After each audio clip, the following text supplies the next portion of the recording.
In this episode, IMSA at Road America, IndyCar at Crashville, oof, and silly season shenanigans.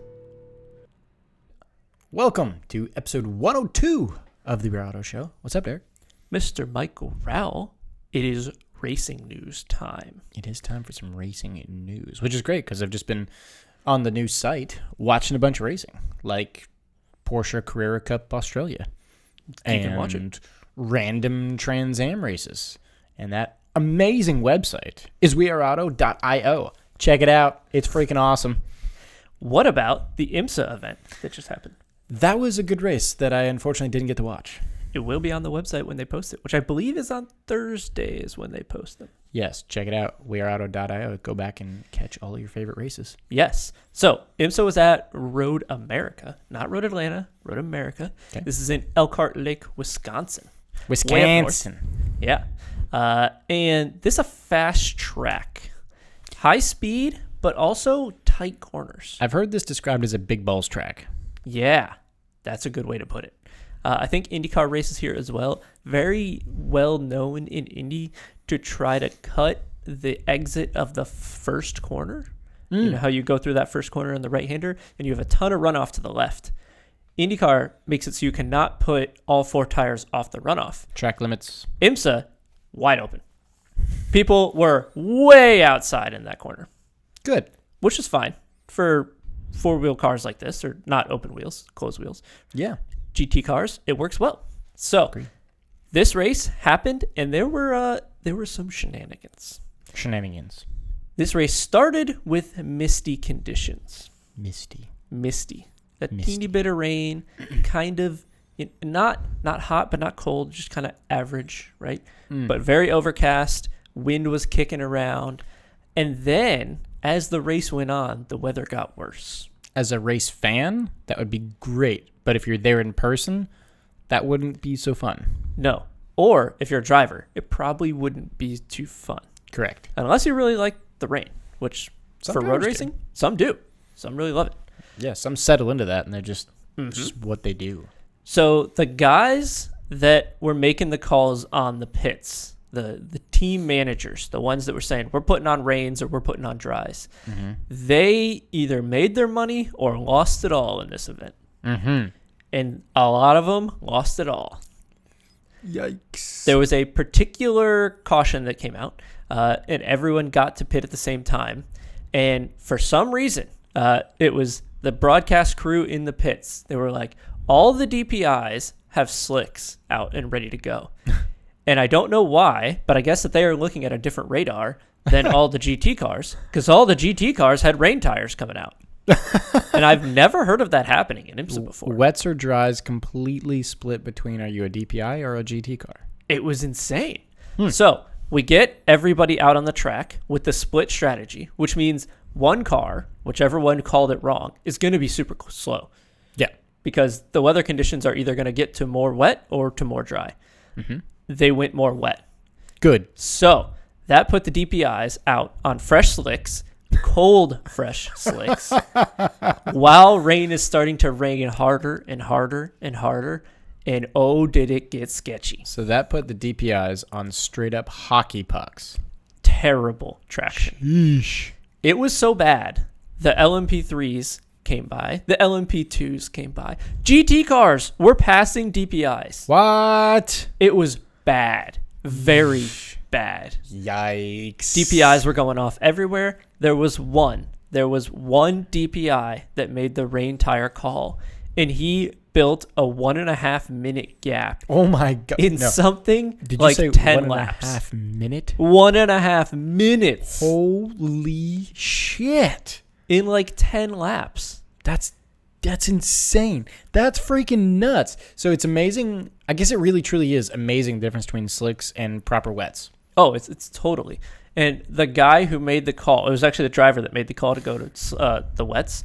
And he was for sure in his head, he said, we're going wets, but we're going to baby the car in the beginning of the stint because you don't want to chew the tires up in the beginning. Because they're way more chewable when it's less wet. You'll ruin the tread blocks that are actually pushing the water out of the way. So he specifically drove that car slowly and still built a 1.5 minute gap. That is absolutely clinically insane. It's ridiculous. To think how drastic of a difference that is. It is ridiculous. You drive that car slowly to conserve your tires, and you're still building a 1.5 minute gap in like 10 laps. Are you kidding me? That is a serious gap. That's nuts. It ended up making it so that he had the lead, but a caution came out and just caught the group back up again. It didn't really matter. Yeah. And that's why we love racing. Yeah. That's why we love IMSA racing. Because of the draw. In the WEC, it would have been different, right? We would have had like the Code 60 situation where everybody would have came to equal distance apart and you wouldn't have packed the field back up. Yep. So drawbacks, we've talked about that many times. Overall, very good race. Lots of good driving. Fun to watch the weather conditions unfold and see the drivers have to manage that. I really enjoy that. Yeah. I really wish that like NASCAR or more series would have to deal with that because that's amazing. For sure. Yes. For sure. There was one other incident worth talking about, which is a crash coming through, I believe it's called the carousel section in that track. There's a really long right-hander that kind of sweeps, and then you go into a right-hand kink where you're flat out, sixth gear, pushing it hard through. And one of the DPIs, the pink one, I think it was, I don't remember the name of I think it was the 60 car. He lost it, put the lefts off in the dirt, spun it, smashed it headfirst into the wall, and then continued going. He brought out a caution because his bodywork went everywhere when he smashed it headfirst into the wall. And that was the end of the race because there were 4 laps to go and they couldn't clean up the debris from him crashing his own car. Now, when he crashed, he essentially straightened the car out, kept on rolling, had enough crash structure in the front of the car to not mess up the suspension and the tires, at least not enough where he couldn't drive around under caution. And he just finished the race with all the bodywork all gone. The front of the car is completely exposed. The tires are showing on the front. Everything's all messed up. There's no headlights. And it was fine. He finished 4th. I mean, if it's running, he must have had that impact at like the perfect amount of angle square onness to break everything perfectly equally. Because things are definitely broken. Oh, yeah. Right? You see that. I watched the highlights of the crash, and I went, holy shit, that's a big impact. It was big. But he must have honestly hit it just perfectly enough to break everything equally. Yes. Because he just kept driving. Afterward, you'll see that the front crash section was just perfectly flat. Yeah. To the rest of the car, which means it did the absorption of the impact. It went around the chassis. It didn't go into the suspension. It didn't go into the tires. It did exactly what the car is designed to do. But it's funny that he can just finish the race under caution. Under the caution he brought out. Yeah, it's his caution. Yeah. Yeah, I did that. It's good. Oh, sorry. My bad. But it actually worked really well for them. Yeah, because he essentially maintained that position. Right. It was weird. I've never seen it before. I don't know how you can make that big of an impact and not explode that much bodywork to be still good enough to drive away. Don't know, but they did it. It's kind of neat. Crazy. So overall in this race, Ricky Taylor, the 10 car, broke a winless streak, and they got a win, which is good to see. That also in the LMP2 class, we had Dwight Merriman and Ryan DL win. In LMP3, we had Gar Robinson and Felipe Fraga win. Did you say Ryan Dalziel in LMP2? Yes. Got it. Okay. Yeah, Ryan DL. I think that's how you say his name. Oh.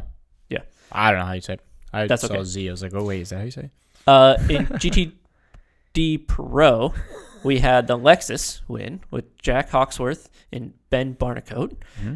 And then in GTD, not Pro, we had the Mercedes of Russell Westward and Felipe Ellis win. Yes. So Mercedes, Lexus, and then Acura DPI at the top. Damn. Yep. Overall, good race, fun to watch. Love seeing different weather conditions in racing. It's fantastic. And exciting with that weird crash. Very odd. Speaking of crashes, you know what other race happened? What? Indy at Nashville. Oh. Or, as it's now known, Indy at Crashville. Crashville. Oh my God. Living up to its name. Holy shit. So we did. We had Indy at Nashville. Nashville Street Circuit, as we know, last year was a hot mess. And it did not disappoint this year. It's just the same hot mess as it was the first. Exactly the same. I'm so happy they're doing a race at Nashville just because of the Nashvilleian in me. But oh my God, this circuit is horrible. Yep. You lived there for a couple years, right? I did. Yeah. We went up there and saw you. It was pretty It's one of my favorite places I've been. It was super cool. I love Tennessee. Yeah, that was super cool. But that circuit is something else, man. The layout of the circuit is the problem. It's too narrow. It's too bumpy. It's too all of the adjectives we can describe it with. It doesn't suit well for open wheel. It would do fine in GT class racing. It's like the GT4 America race there this weekend. Yeah, that's as fine. a support series, right? Right. Even Stadium Super Trucks were there. Yep. That looked cool. It did. Cletus McFarlane didn't finish any races. He rolled and smashed into a wall, but that's to be expected. It was neat. It was cool to watch. The IndyCar side, though. Okay. I think last year there were 11 cautions. This year, we got 8.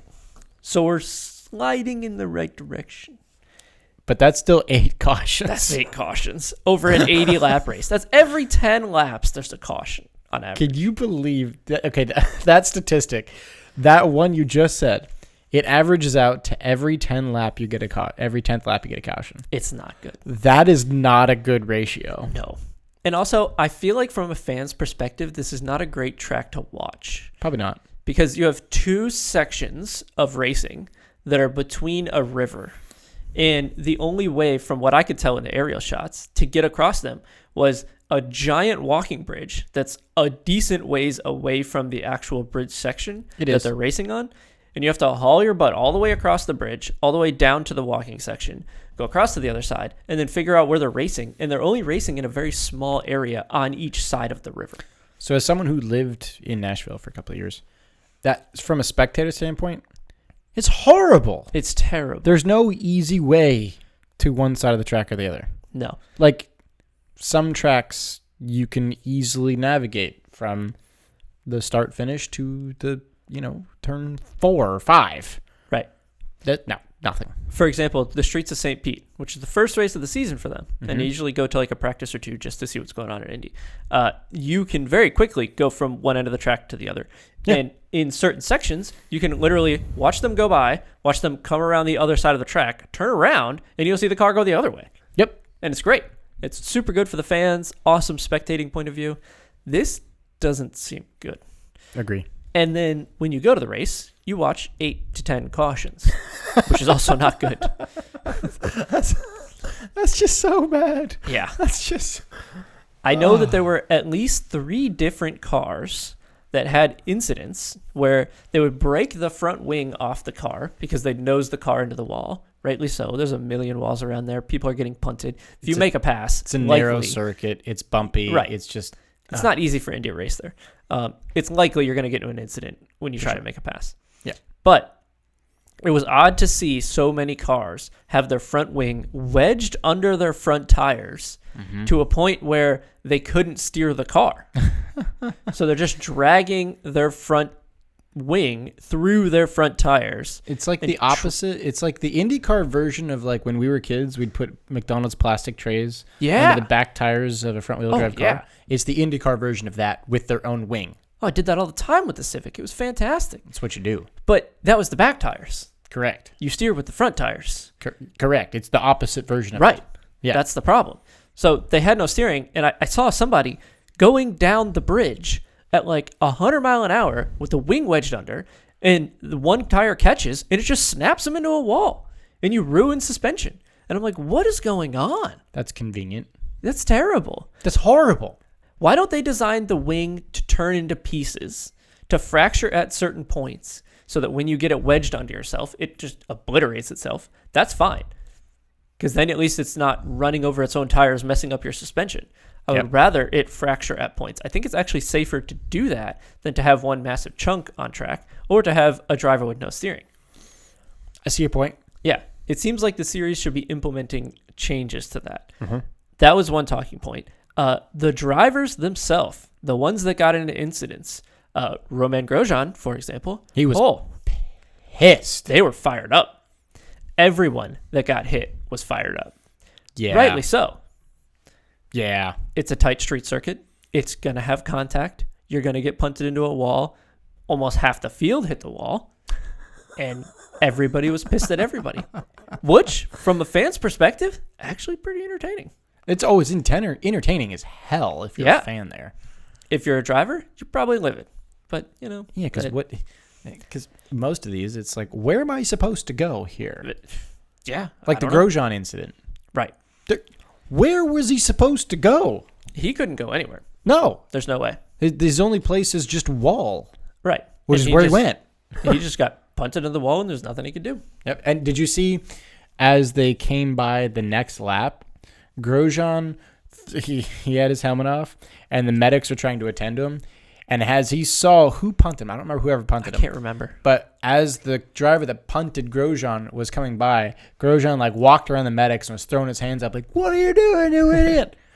It was entertaining. Entertaining. And that's what they're doing, right? That's what they're there to do. So we'll talk about one more entertaining thing in a second, but let's talk about who won the race. Okay. So Scott Dixon actually won the race. Heyo. From Chip Ganassi. And he won it over Scott McLaughlin, which I really wanted to see McLaughlin win. Mm-hmm. He is an Australian mate, and his parents were there doing a fantastic Australian interview. Oh, yeah. Yeah, it was amazing. Apparently, they bought an F-150 or something, and they're shipping it back. Bought a truck. Yeah, and they're shipping it back. I heard that. That's so cool. That was so freaking cool. That was the most Australian thing to do in America, and it's perfect. I love that so much. Yeah, it's awesome. So the other somewhat interesting thing that happened here is that we had another driver that has been in some hot water lately. Alex Palou. That hot water. That hot water. Mm-hmm. He at one point was leading with about 40 laps remaining. And I feel like a call came over the broadcast where they said, "All right, guys, we got to talk about it." And begrudgingly, the announcers say, Alex Palou seems to be in the lead. And wouldn't it be awkward if he won this race? Because he is currently in a lawsuit with his own team, Chip Ganassi. And apparently, Chip Ganassi himself has not talked to Alex since the lawsuit started. Oh, boy. What the teenage drama bullshit is this? I don't know. Holy cow. Alex Palou finished third. He was on the podium.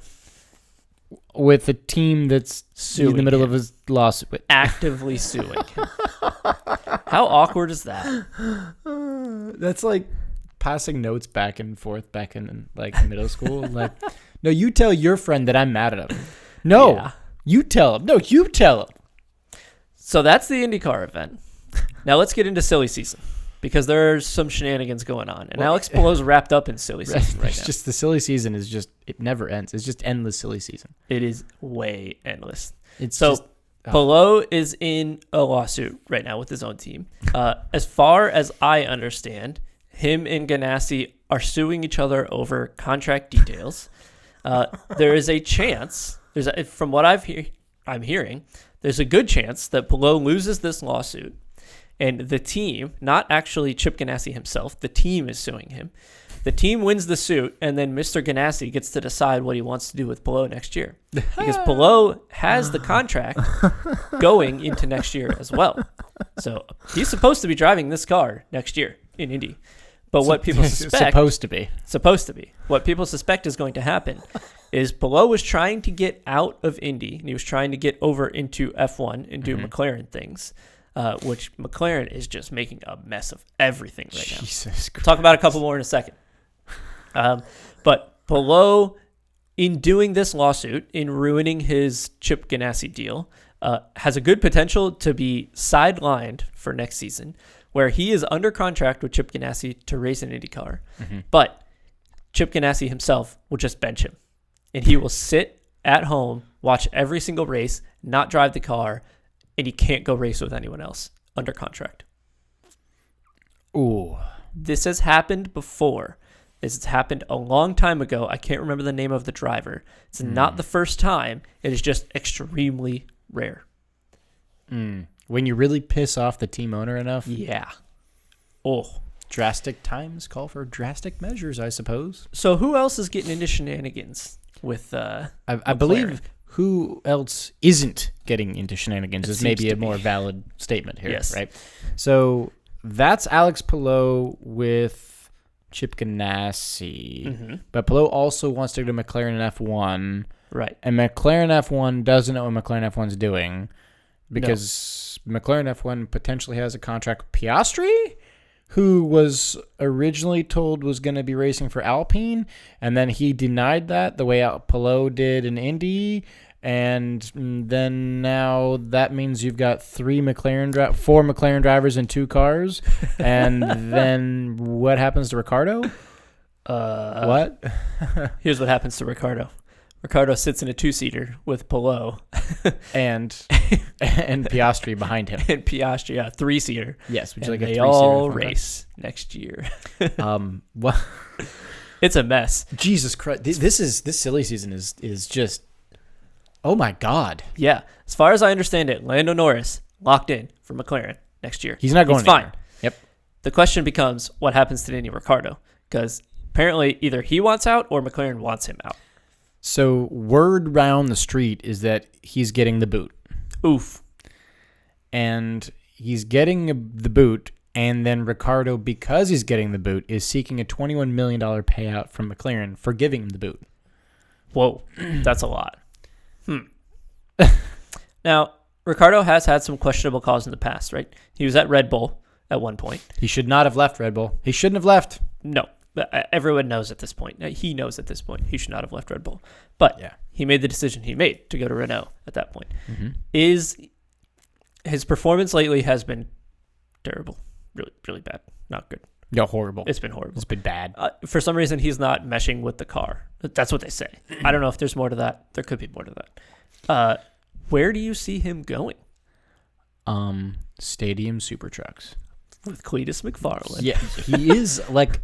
Ricciardo is like a Texan that was originally from Australia. I could see him racing Stadium Super Trucks. Do you see a $20 million contract coming in Stadium Super Trucks? No. I don't even know if they get paid to race Stadium Super Trucks. I think it's volunteer. I think so too. Yeah. Realistically, I don't know what happens to Ricciardo. Does he go to Alpine as a second string because Alpine's not getting Piastri after they announced they're getting Piastri? If I were him, I would pull what all F1 retired do and just go race IMSA or WEC and do the Le Mans trip. That's what I would do if I was him.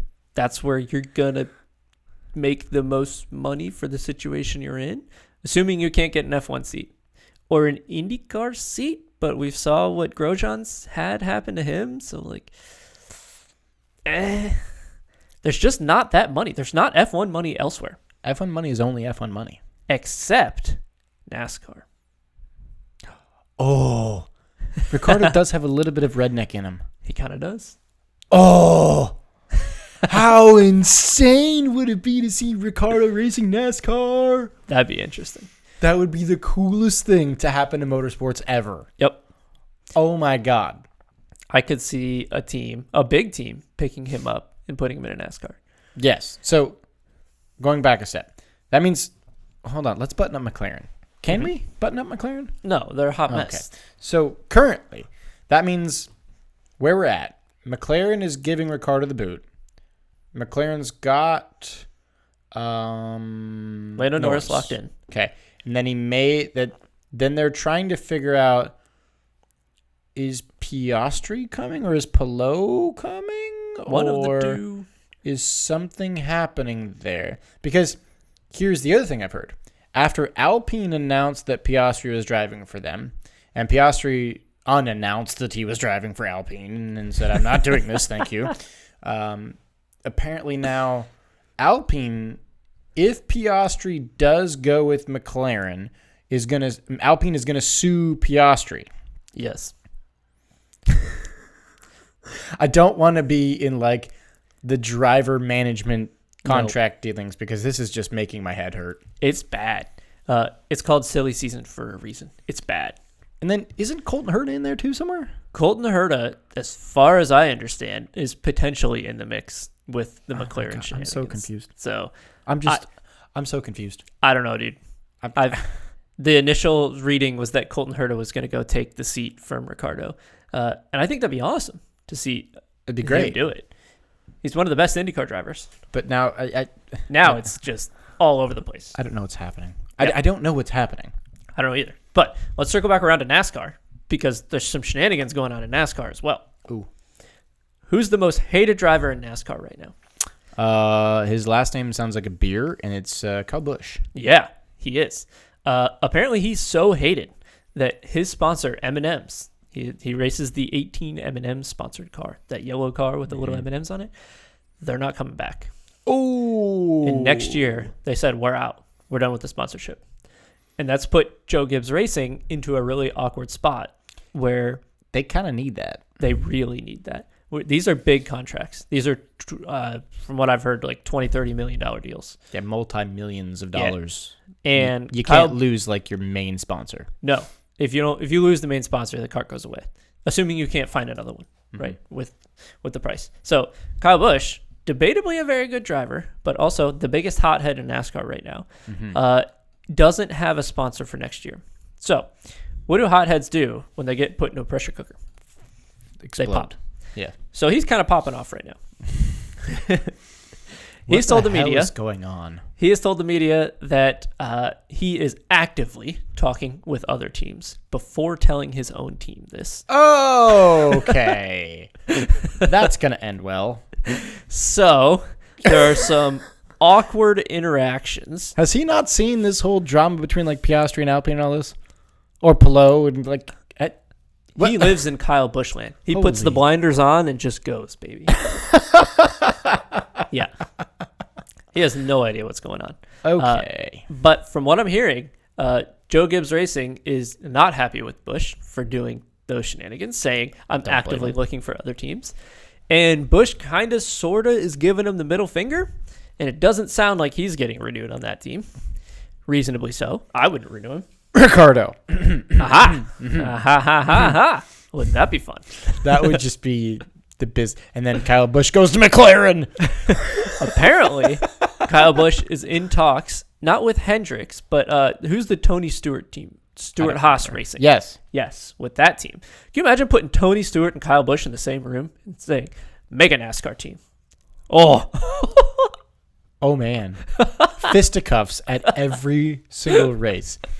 Like, oh, my God. Could you imagine that? The tire changer was 0.01 seconds slow, so he gets out and just, come here, you. Let me just beat you too. Come here, you little bastard. There would be fights. There would actively be fights. Would this be like honestly, like this is like two rival hockey teams? Yeah. That end up under same management? Right. Like if you put like, let's see, Montreal Canadiens and the Boston Bruins. Yeah. And like if you're a hockey fan, that's two original six teams that have had bad blood forever. Mm-hmm. And then you just said, okay, you guys are now on the same team. Take that aggression and fight everyone. Or the Yankees and Red Sox just switch bullpens or something. Chaos. Correct. Yep. Yeah, 100%. Yeah, no, it'll be chaos. I hope it happens. It'd be awesome to watch. As a fan, if a fan to watch this would be the most entertaining. Oh my God. Tony Stewart manages Kyle Busch. Let it happen. How many black eyes would happen in the first week? Oh yeah, certainly. Before the Daytona 500, there would be fighting. And it'd be great. Oh, that's too much fun. So Busch is in a hot mess. Cota might be involved in McLaren. Pelot is in a complete mess with his own team and almost winning races. And McLaren. Piastri, something's happening with McLaren. He's getting sued by Alpine. and Ricardo doesn't know where he wants to go. Please go to NASCAR. Please go to NASCAR. That would be amazing. So there was one more driver that is in the silly season shenanigans, and it is Alex Albon. What? Albon came out with a social media post and said, in an hour, my team will be announcing that I'm staying with Williams. In fact, I am staying with Williams. He's mocking the entire thing. Yes. Oh, that's great. Yes. I love it when the driver will have a little fun with it. Yes. Oh. So he's not really in the silly season, but I thought it was amazing that he came out prior to his team coming out and saying that and said, forewarning, they're going to say it. It's true. And then it happened and everything was fine.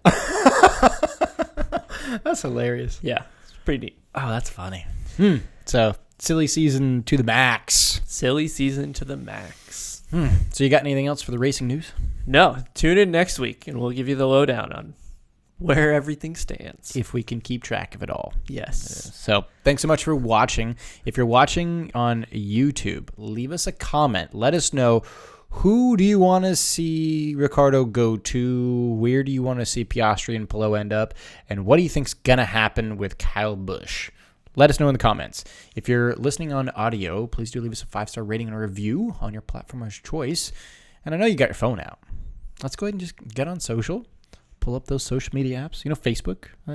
We're on there. It's We Are Auto. Instagram. Yeah, we're on there too. It's We Are Auto _ YouTube. You're watching right now, most likely. Or if you're on audio, you're not watching, but you're listening.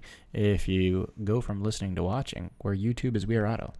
And the coolest thing to happen in the world is our website. It is weareauto.io, where you can go and watch past races, and we've got it cataloged. Different series. Go explore the world of motorsport. So thanks again. We'll catch you guys in the next one. Peace.